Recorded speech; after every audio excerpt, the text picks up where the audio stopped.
गायब की तो इतना सा रिसाला रह गया, वो गायब। अब ये हदीस उड़ा देते हैं। चुनांचे इस हदीस के बारे में उन्होंने कहा कि हदीस ज़ईफ है। मैं बाद में बताऊंगा कि हदीस ज़ईफ नहीं है।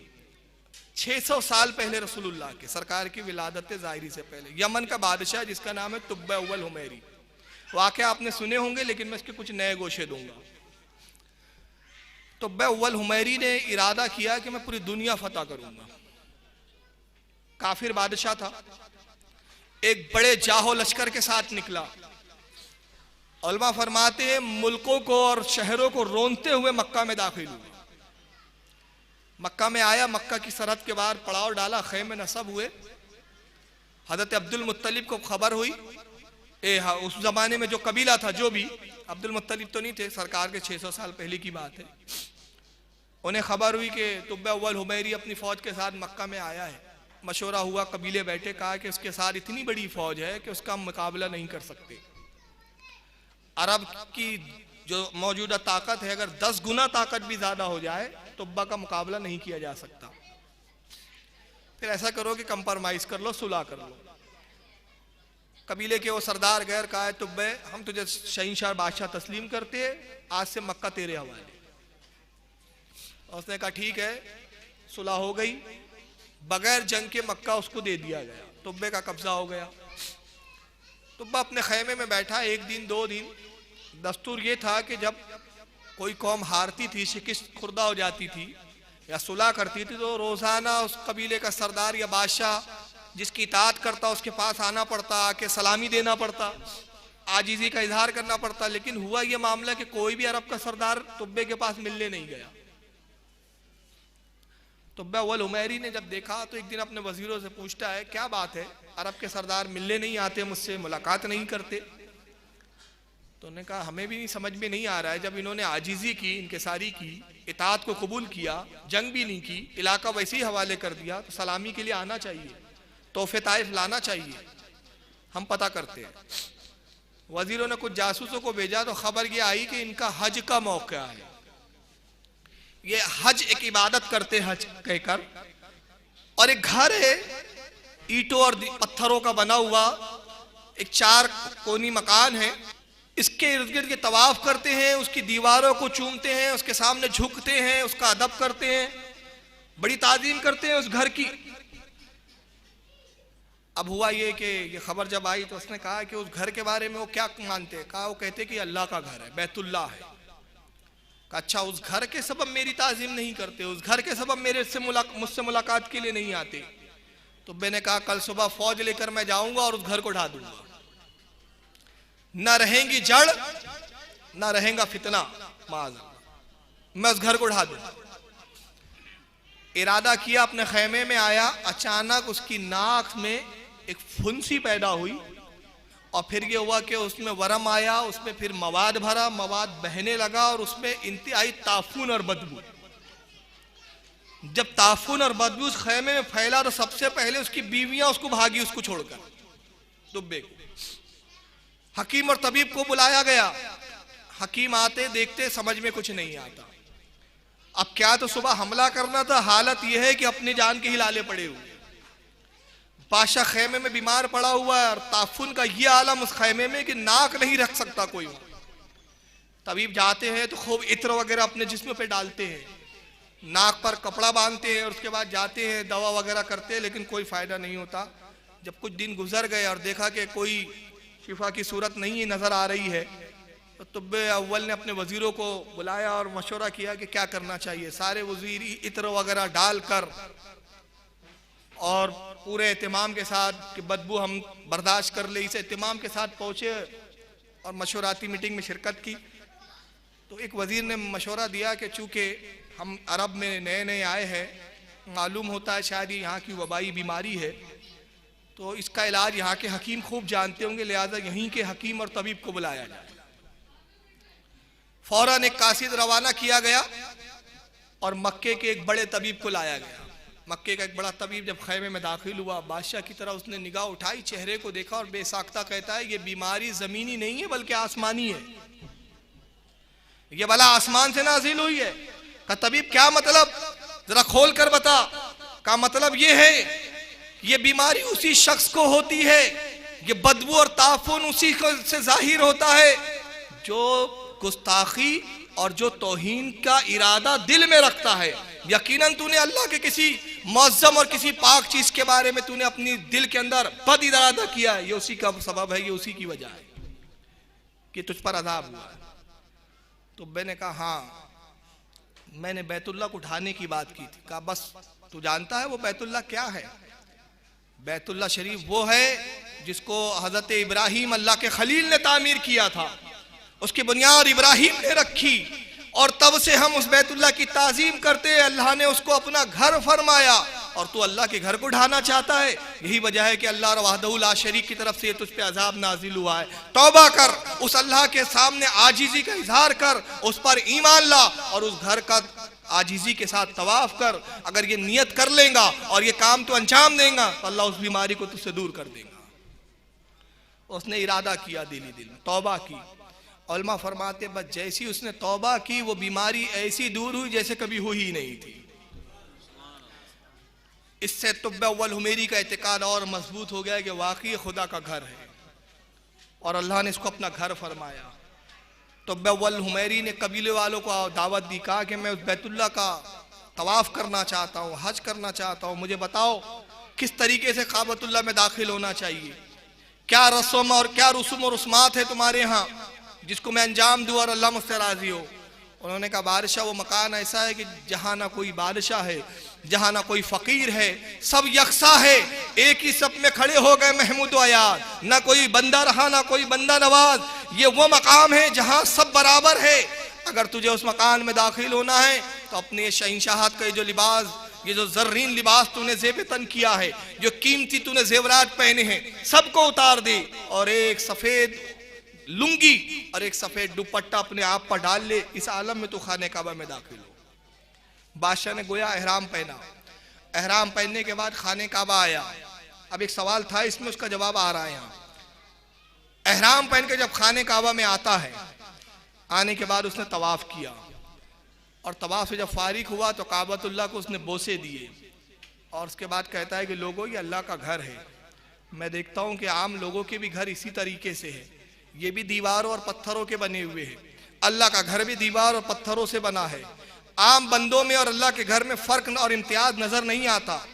मेरी राय है कि अल्लाह के घर में और आम लोगों के घर में इम्तियाज पैदा किया जाए, एक अलग इसकी निशानी हो, एक अलग तर्ज हो इसका। बताओ इस ताल्लुक से तुम्हारा मशवरा क्या है? वजीरों ने कहा हुजूर आप क्या चाहते हैं, आपका क्या इरादा है? फरमाया मेरा इरादा यह है कि कीमती एक गिलाफ इस घर के ऊपर डाल दिया जाए, इस पर कीमती गिलाफ डाल दिया जाए। इसलिए कि लोग अपने घर पर गिलाफ नहीं डालते, लोग अपने घर को गिलाफ से नहीं ढांपते। अगर ये गिलाफ ढांप दिया जाएगा निशानी हो जाएंगी, ये मुकद्दस है। आम लोगों के घर आम है, ये अलग घर है। चुनांचे तारीख का पहला शख्स तुब्बे अव्वल हुमैरी है जिसने खाने काबा पर गिलाफ डाला और अल्लाह के नबी ने इसको बरकरार रखा। अब यहां से मिजाज मिला कि जो मुतबर्रिक चीज होती है, जो मुतबर्रिक मकाम होते हैं, जो मुकद्दस जगहें होती है, वो गिलाफ के लायक होती है। हम अपने औलिया की मज़ारों पर गिलाफ इसीलिए डाल देते हैं कि आम बंदों से इम्तियाज और मुमताज होते हैं। हम इम्तियाज के लिए गिलाफ डालते हैं। अब तुब्बे ने गिलाफ चढ़ाया, कुछ दिन मक्के में उसने क़याम किया। अब उसके बाद क्या करता है, वहां से निकला, कहा मैं यमन वापस लौट जाऊंगा। अल्लाह पर ईमान लाने के बाद अब दिल से ये इरादा जाता रहा कि पूरी दुनिया फतह करूं। पूरी दुनिया फतह भी कर लिया तो मैंने क्या हासिल किया, अब बाकी जिंदगी में अल्लाह की याद में गुजारूंगा। तौबा करके तुब्बे अव्वल निकलता है। एक मकाम पर जब मक्के से निकलकर पहुंचा तो एक बंजर जमीन का इलाका आता है, उस जगह उसने क़याम किया। उलमा फरमाते 6000 उलमा की जमात थी तुब्बे अव्वल हुमैरी के साथ। कितनी? 6000। ये तौरेत और दिगर आसमानी किताबों के ये हाफिज भी थे, दिगर आसमानी किताबों के आलिम भी थे, आसमानी किताबों के ये जानने वाले थे। ये 6000 उलमा एक दिन रात में खैमे में बैठे हुए हैं, सब जम्मे गफीर है, मशाले रोशन है। तो अपने खैमे से निकला, देखा कुछ खैमों में मशाले जल रही है, लश्कर जर्रार क़याम पजीर है। अपने खादिम को बुलाया, कहा ये मशाले कैसे जल रही है, क्या लोग सो नहीं रहे? कहा हुजूर फौज तो सोई भी है लेकिन ये उलमा की जमात है जो बेदार है, जाग रही है, कोई कीमती मशवरा हो रहा है शायद। तो मैंने कहा लाओ हमारा जुब्बा लाया जाए। बादशाह ने जुब्बा ज़ेब तन किया, लिबास पहना, उलमा की तरफ गया, देखा तो उलमा आसमानी किताबें खुली पड़ी है, रखी हुई है और आपस में गुफ्तगू कर रहे हैं। और सभी एक आवाज होके कह रहे हाँ ये वही जगह है, वही जगह है, वही जगह है। जुब्बा पहुंचा, कहा क्या बात हो रही है, कौन सी जगह है, किस चीज ने तुम्हारी नींदों को उड़ा दिया, किस सबब से तुम जाग रहे हो, क्या बात है कि तुम सब के सब एक जगह जमा हो? कहा बादशाह आप तशरीफ रखे, हम आपको एक खबर देना चाहते हैं। हमने अपनी किताबों में पढ़ा एक जगह के ताल्लुक से जिसकी जमीन सुर्ख है, वहां से खुशबू नमूदार होंगी और वो खुशबू उन्हीं के नाकों में आएंगी जिनको अल्लाह हिदायत अता फरमा दे।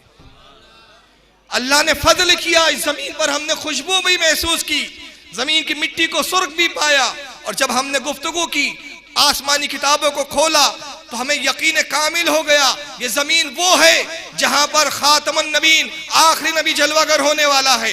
आखिरी नबी हिजरत करके तशरीफ लाएगा, वो मक्का में पैदा होगा, उसकी कौम उसे इतना सताएंगी कि वो कौम से बेजार होकर निकल कर इसी खित्ते पर कयाम करेगा और यही जगह उसकी आखिरी आरामगाह होंगी। ये जगह हमें वही मालूम होती है, हमें यकीन है कि जगह वही है।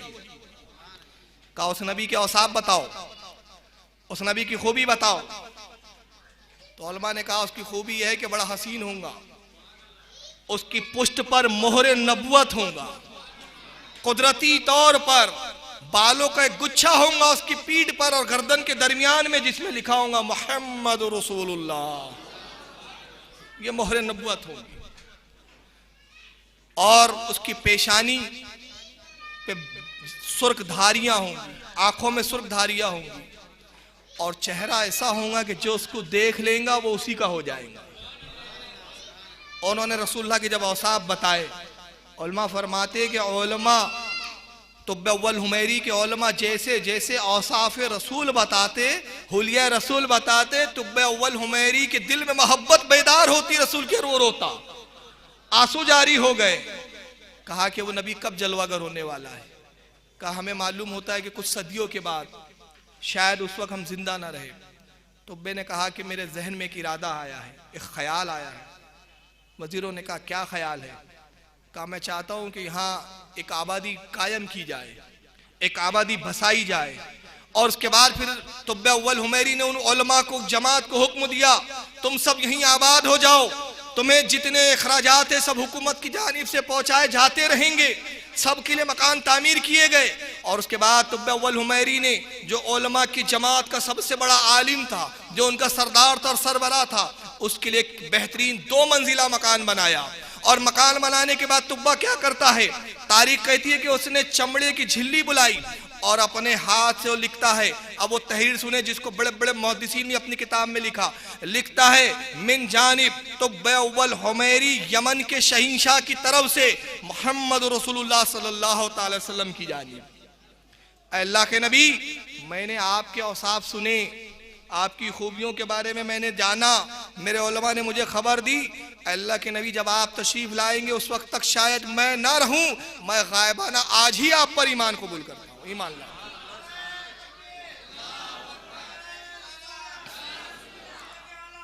जिंदाबाद जिंदाबाद। क्या कहता है, लिखता है उसमें तहरीर, मैं आज ही गायबाना ईमान लाता हूं। और उसके बाद का जुमला सुने, और ये जुमला बता रहा है कि तारीख में रसूलुल्लाह की विलादत से भी पहले ये अकीदा मौजूद था कि नबी साहिब इख्तियार होता है, साहिब इक्तदार होता है, साहिब कुव्वत होता है। तुब्बा लिखता है अपने उलमा की रहनुमाई में, 6000 उलमा की मौजूदगी में तुब्बा लिखता है या रसूलुल्लाह क़यामत के दिन आप मेरी शफाअत फरमाइएगा। और उसके बाद मोहर लगाई, दस्तखत की, चांदी के एक संदूक में उस खत को रखता है, चांदी के संदूक को उसने बंद किया, उस पर सील लगा दी गई और लगाने के बाद उस बड़े आलिम के हवाले किया और कहा मेरी वसीयत है कि आपकी नस्ल में जो जो लोग आते रहें, ये नस्ल दर नस्ल वसीयत जारी होते रहे, यहाँ तक कि मेरा ये खत रसूलुल्लाह के पास पहुंच जाए। अब उसके बाद हवाले सुन ली जो मैं पूरा वाक़या बता रहा हूँ। अब यही मेरी मंजिल थी जिसके लिए मैं इतनी गुफ्तगू करते हुए आ रहा हूँ। मंजिल ये है कि तुब्बे ने कहा काश अगर मैं उस वक्त होता तो उस नबी की आमद पर मैं जुलूस निकालता। अब हवाले सुने कहाँ कहाँ है ये। इसको माहिबुल लदुनिया में इमाम कस्तलानी रहमतुल्लाह अलैह ने तहरीर किया है। अल वफा में इमाम अब्दुर रहमान इब्न जौज़ी ने इसको नकल किया है। खसाइसुल कुबरा में इमाम जलालुद्दीन सुयूती ने इसको नकल किया है। मदारिजिन नुब्वत में हज़रत शाह अब्दुल हक मुहद्दिस दहलवी रहमतुल्लाह अलैह ने इसको नकल किया है। नसीमुर रियाज में हज़रत शहाबुद्दीन खफाजी रहमतुल्लाह अलैह ने इसको नकल किया है। तफसीर सीरत इसाक में हज़रत इमाम अबू इसाक रज़ियल्लाहु ताला ताबई है, उन्होंने इसको नकल किया। मुतअद्दिद उलमा ने वाक़या नकल किया। कहा अगर रसूल के दौर में मैं होता और जब उस नबी की विलादत होती तो उनकी आमद में खुशी में एक जुलूस निकालता। क्या हुआ कि उस वक्त मैं नहीं रहूंगा। आओ चूंकि खबर रसूल आमद रसूल की इत्तला मुझे आज मिली है, आज हम उसकी आमद का जुलूस निकालेंगे। उलमा कहते हैं 6 लाख हाथियों के साथ तुब्बे अव्वल हमेरी पहला शख्स है जिसने नबी की आमद पर जुलूस निकाला है। नारे तकबीर, नारे रिसालत, ईद मिलादुन नबी, मसला के आला हजरत, मसला के आला हजरत हजरत अल्लामा मौलाना फारूक रिजवी साहब क़िबला। नारे तकबीर। अब ये पूछते हैं हमसे जुलूस की असल कहाँ है। मैं कहता जुलूस की असल तो नबी से भी पहले है, जब तुम्हारी अपनी असलें नहीं है। जुलूस की असल तो वहां से है। अब तुब्बे ने पूरा जुलूस निकाला, उस पूरे खत्ता जमीन पर घूमा। वो जमीन का नाम क्या था? यसरब, बंजर जमीन, क्योंकि जमीन बंजर थी। मगर नबी पाक सल्लल्लाहु अलैहि वसल्लम की तशरीफ आवरी होती है, अल्लाह के नबी की जलवागरी होती है 600 साल के बाद। एक और बात मैं बताता चलूँ तुब्बे के बारे में, बड़ी बेहतरीन लिखी हज़रत इमाम अबू इसाक ने। इमाम अबू इसाक ताबई है और पहली शख्सियत है जिन्होंने तारीख पर सीरत इसाक के नाम से सीरत रसूल पर किताब लिखी, पहली शख्सियत।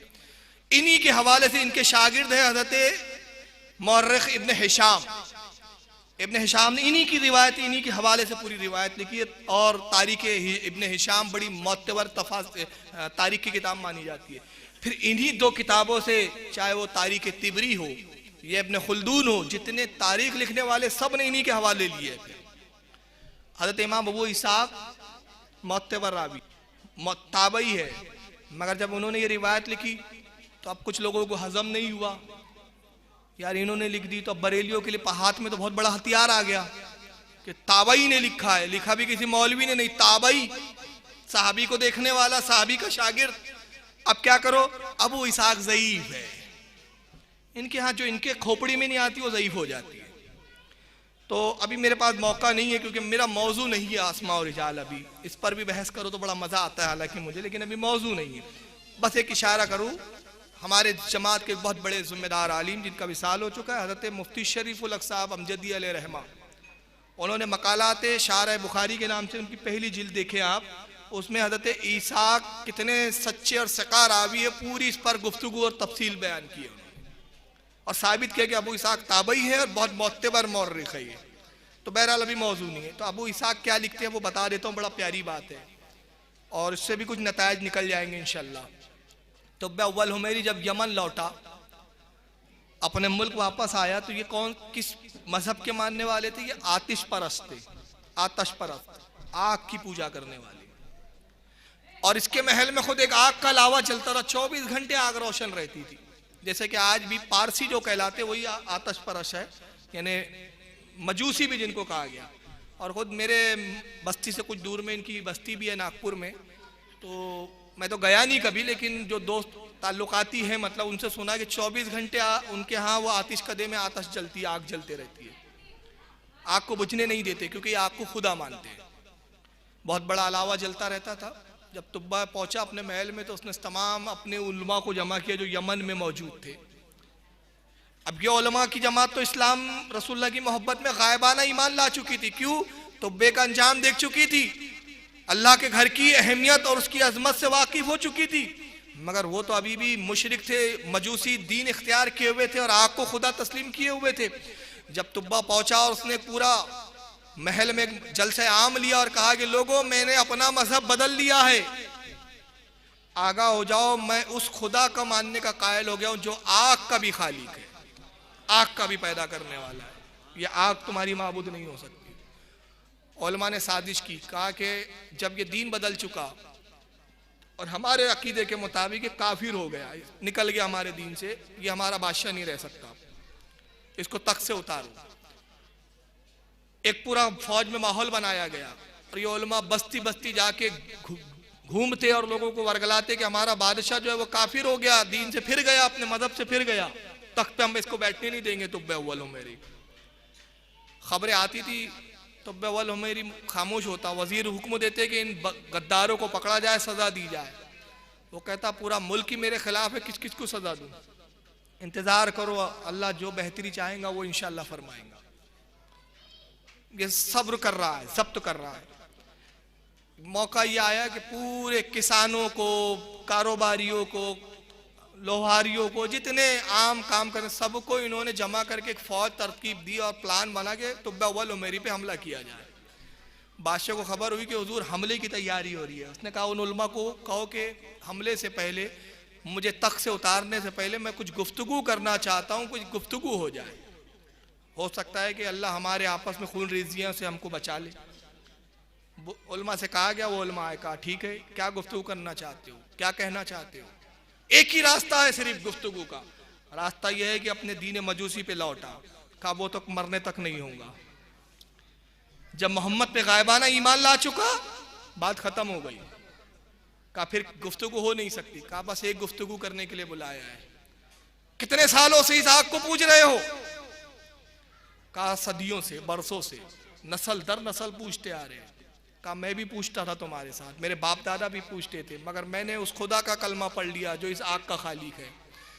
आओ मैं तुम्हें मुबाहिले का चैलेंज करता हूं, अगर तुम्हारा दीन सच्चा और मेरा दीन सच्चा है, हम दोनों इस आतश कदे में कूद जाए, जो जिंदा निकल जाए वही हक पर है। उन्होंने पहले इनकार किया, तुब्बे ने जोर दिया कि अगर ये तुम्हारा खुदा है तो तुम्हारी हिफाजत करेगा, और जब मैं इसका दीन छोड़ चुका तो ये मुझे जला के खाक कर देगा। मजबूरन उलमा को राजी होना पड़ा, इसलिए कि अगर ये अब ज्यादा इनकार करते तो पूरी कौम इन्हीं को जूते मारती कि तुम बातें तो बड़ी बड़ी कर रहे थे।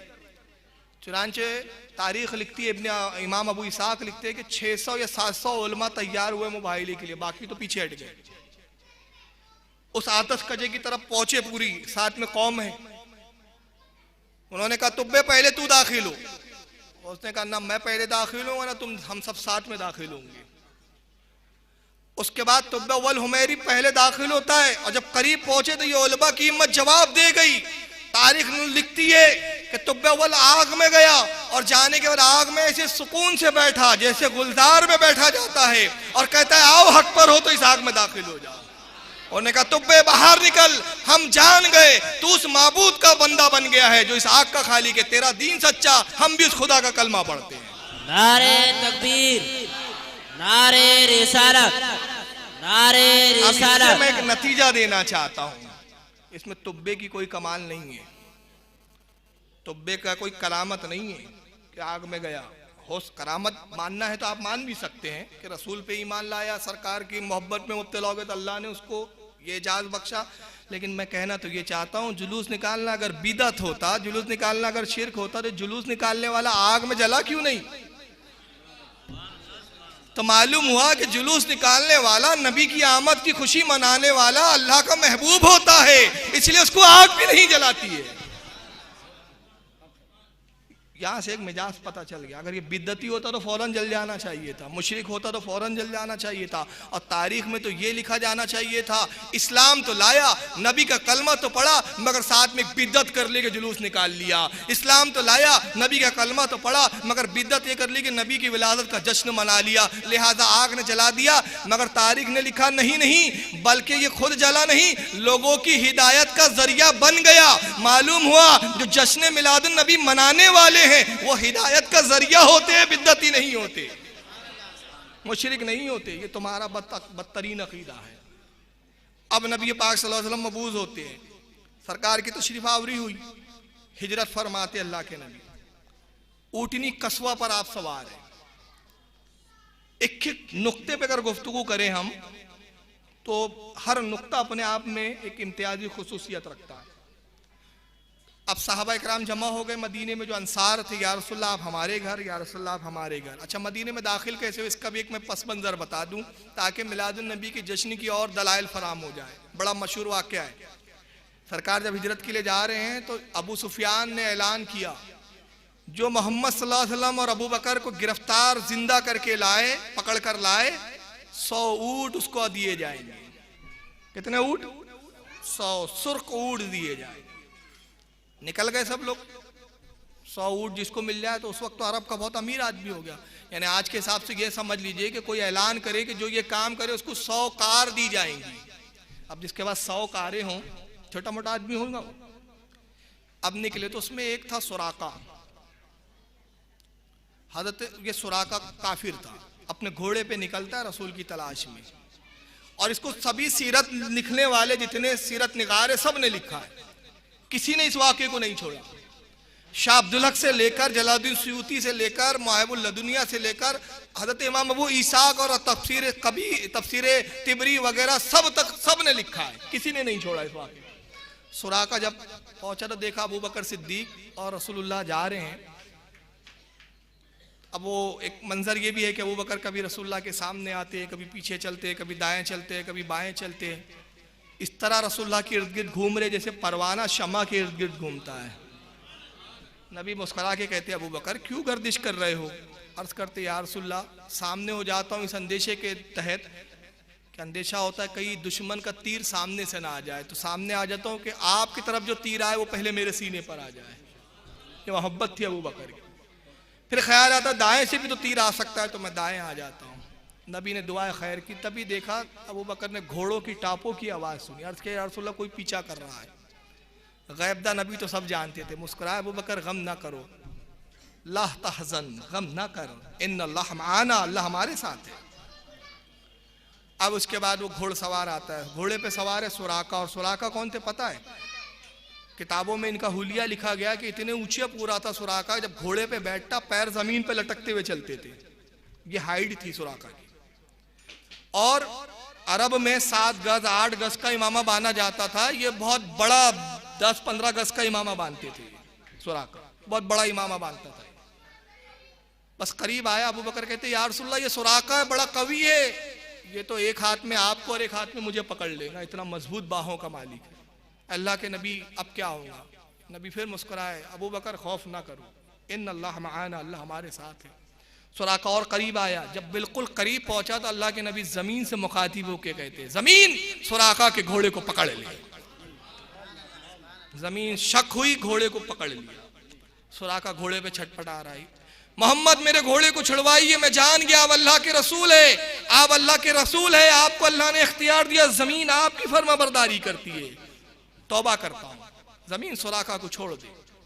घोड़ा फिर सही सालिम जमीन के ऊपर। सुराका की फिर नीयत खराब हुई। अल्लाह के नबी ने जान लिया सुराका की नीयत खराब हो गई है। अल्लाह का रसूल वो है जो दिलों के भी हालात को जानता है।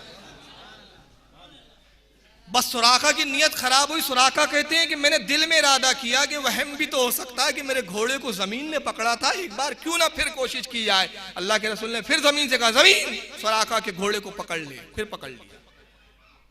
सुराका घोड़े से कूद के जमीन पर आता है और रसूलुल्लाह के कदमों में सर रख देता है। अल्लाह के नबी आपकी इताअत करता, आपकी फर्मा बरदारी करता। सरकार ने कलमा पढ़वाया, कहा सुराका अब क्या इरादा? हुजूर हुक्म अता करे तो मैं मक्का जाऊं और जो पीछा कर रहे हैं उनको बेरहा कर दूं, मैंने उनको भटका दूं कि हुजूर इधर नहीं गए और हुक्म तो आपके साथ चलूं। इरशाद फरमाया सुराका जाओ, जो दुश्मन आ रहा हो उसको किसी और तरफ कर दो, कुबा में तुम्हारा रसूल क़याम करेगा, कुबा में हमसे मुलाकात करो। सुराका कुछ दूर इधर उधर घूमते फिरते देखते कोई दुश्मन नहीं मिला। आखिर में कुबा में रसूलुल्लाह से आकर मिलते हैं। कुबा में मिले, सरकार ने क़याम किया कुबा में। और तारीख की पहली मस्जिद कुबा जिसको कहा गया, अल्लाह के रसूल मस्जिद की बुनियाद रखते हैं। इस्लाम की पहली मस्जिद तामीर हो गई। अब सरकार मदीने के लिए हिजरत फरमाते हैं। जुमा भी पहला कुबा में पढ़ाया आपने उसी मस्जिद में, और जिस मस्जिद में पढ़ाया उसको मस्जिद जुमा भी कहा जाता है। सरकार जब निकलते हैं सुराका मिल चुके थे। अर्ज करते या रसूलल्लाह मैं बड़े बड़े शहरों में गया हूँ। अब देखिए मोहब्बत रसूल, देखिए सहाबी हो गए हैं ना, अब सहाबी का कौल, सहाबी का अमल दलील है, और फिर रसूल की मौजूदगी में हो और सरकार उस पर रजा जाहिर करे तो अब अमल सहाबी का नहीं हो गया, वो रसूलुल्लाह का अमल हो गया सुकूती, हदीस सुकूती हो गई है। कहते या रसूलल्लाह मैं दुनिया के बड़े बड़े शहरों में गया और मैंने देखा कि जब शहींशाह चलते हैं तो एक झंडे वाला, एक अलंबरदार झंडा लिया आगे आगे चलता है। अल्लाह के नबी आप शहींशाहों के शहींशाह है, इजाजत दीजिए मैं भी झंडा लेके आपके आगे आगे चली। इरशाद फरमाया सुराका झंडा कहाँ है, अलम कहाँ है? फरमाया मेरा इमामा।